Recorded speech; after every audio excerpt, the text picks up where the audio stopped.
Inspiration. Such a demanding thing. Or does it have to be? You can't make something if you're not consuming something. Or I create art in ordinariness. One doesn't have to look very far. Let me say a cosmic phenomenon. In conversations, ideas come to life. All of these things can be well springs of creativity. I want to be able to teach people, inspire people. That's where it all began. Somehow managed to see an opportunity where others didn't. Get it off the ground, people resonate with it, and it's become its own thing. They told a story around it, and that's what really inspired me. There's so many possibilities. It's a very big pond, I guess. Thankful that I got super bored not doing anything, so that made me start putting myself out there. Just be yourself. Just appreciate everything. It's All Material. It's a podcast for and by creatives. My name is Aubrey, and I dare say it's all material. Let's get to the nitty-gritty now, shall we? Have you ever felt like you've let yourself go in some aspects of your life? You might have thought, hey, I haven't painted in a while. I haven't written a song in forever. I've not yet finished that piece I was writing. Or I haven't created a video in months. Let's face it, life happens. And you might have your reasons why you haven't been in a creative space in a while, and that's totally normal. Also, the range of creativity goes beyond what we actively think we're missing out on. And maybe you had a different creative outlet during the time that you were not writing or painting or shooting a video. But I'm here to talk about something that affected my life as a creative, and I wanted to share it with you because who knows? You might be going through the same thing and you don't have to feel alone, and maybe this can help you get through a difficult time. And just a little disclaimer, I am recording this with a really bad migraine, so if I sound a bit off, that's probably just the meds kicking in or the painkillers or whatever. Anyway, it was the dark ages of my creativity. It was not even the absence of it. It was more like being in autopilot mode. It was creating without having any clear intentions. It felt empty.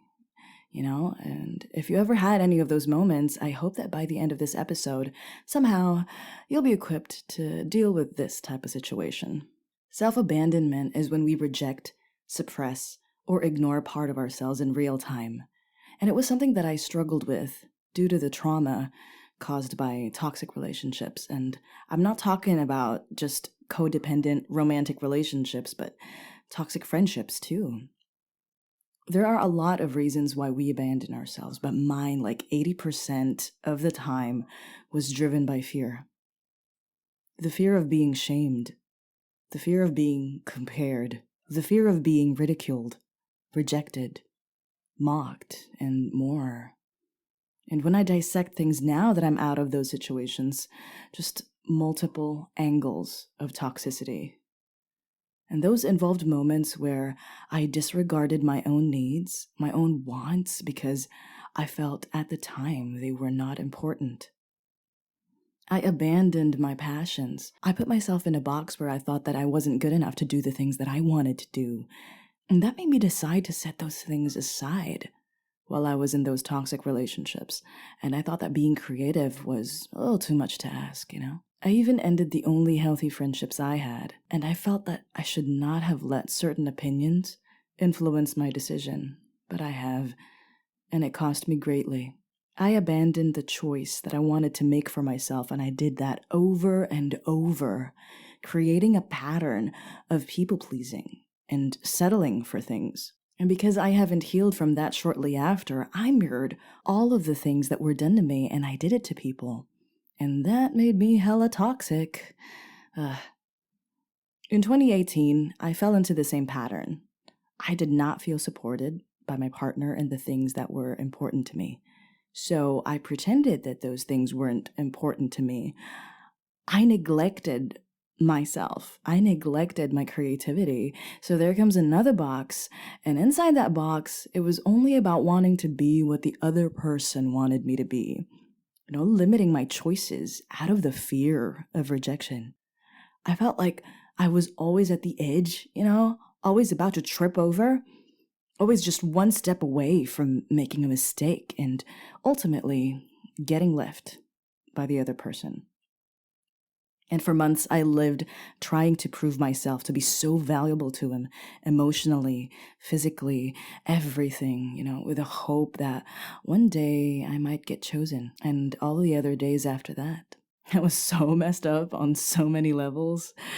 Oh, God. So I abandoned myself just so I could hold on to him another while longer. But to be honest with you, I had no fucking clue for how long. I felt like I was outside of myself, and I was trying to wake myself up, but that shell of me that was convinced it was love, that it was healthy, that it was happy, that was so hard to break. The chaos was addictive, to be honest. That high that you feel when you finally get someone's attention, coming from your lowest of lows, and then going high, that got me off. Then I woke the hell up at a gig. You know that feeling when you're surrounded by a lot of people, but you've never felt so alone in your life? 2019, right there. I realized the misalignment. In that moment, I had to be really honest with myself to tell the difference between what I wanted to believe and what was shown to me. I understand that, everything involves compromise, but it got to a point where I had to make that choice because it was already costing me my peace of mind.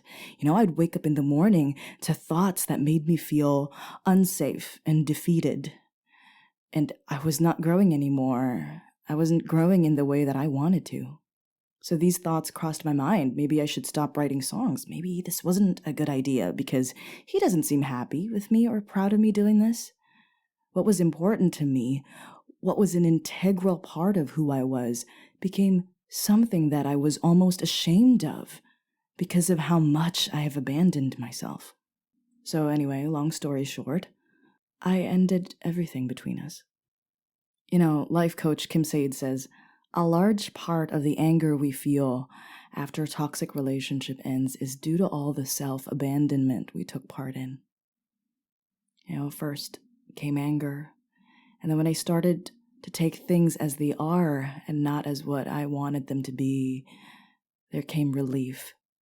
And though I'm not even that proud of how I coped with the trauma before, and though I'm still healing now, I'm proud to say that I haven't had an anxiety attack for more than a year. That's still something, right? Whenever I look back at all the work I've done, I've realized that behind my best work was me with a healthier mind and a healthier body, and surrounded by the people who make me grow. The things that I did that I was most proud of were what I did without holding myself back. The moments when I stopped second-guessing myself and went all out. The moments when I showed up for myself. Anyway, how do we even know when we're going down a spiral of self-abandonment? And how do we catch ourselves in the middle of it, or, even before it happens? There's an article from NAMI that says, there are 2 questions that you can ask yourself before making a decision. When you're in a situation, just answer these questions and you'll know when you're operating from self-abandonment. Number 1. What is the reason why I'm making this decision? If the answer involves guilt, shame, hesitation, fear, or any negative emotion, then you might be abandoning yourself. And that's your cue to set some boundaries. Number 2. If I were the last person on earth, would I still want to do this? That gets rid of other people's influence from your decision making. And that's it, It's easier said than done, right? But still, we can try. At least we can do is try every day. And remember, this will only work if you trust yourself and your decisions. Know that we are whole. We are complete, even on our own. Because, self-love is the best love. And I learned that the hard way, and until now, I'm still learning. And I'm not saying that there won't be those difficult moments anymore, but at least when you're there, you can try to catch yourself. And also, part of toning down that fear that's triggering you to abandon yourself is also managing your expectations from people. The people who are meant to stay in your life will stay. And letting go of the things that we cannot control, just like people's moods, opinions, even their decisions, letting go of all of that will keep you from trying to adjust yourself and move away from your deepest truths just so you can achieve an outcome that you want. And lastly, creativity opens doors. Creativity is a faucet. Once it's opened, it flows. So don't ever close it for anyone. And I hope you have a wonderful June, and may we all take care of each other, and most importantly, ourselves. Talk to you soon. This is Aubrey, and you're listening to It's All Material. New episode every Thursday at 7 p.m.